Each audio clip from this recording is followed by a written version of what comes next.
বাগানে ফুটে আছে রাশি রাশি সূর্যমুখী ফুল। এত সুন্দর দৃশ্য দেখে যে কারোর মন হবে ব্যাকুল। যতদূর চোখ যায়, যেদিকে চোখ যায় শুধু হলুদের সমারোহ।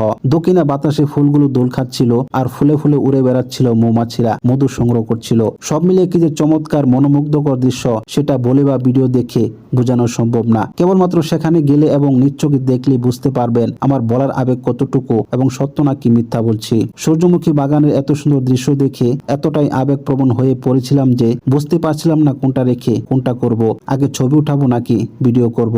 বাংলাদেশের বিভিন্ন প্রান্ত হতে মানুষ বঙ্গপালের মতো ছুটে আসছে নরসিংদীর এই নাগরিয়াকান্দি ব্রিজের নিচে সূর্যমুখী ফুলের বাগানে সূর্যমুখী ফুলের সান্নিধ্য পাওয়ার আশায়। এখানে এসে যে যার মতো করে সময়কে উপভোগ করছে। কেউ বা ছবি উঠাচ্ছে, কেউ বা সেলফি তুলছে, আবার কেউ বা ভিডিও করছে।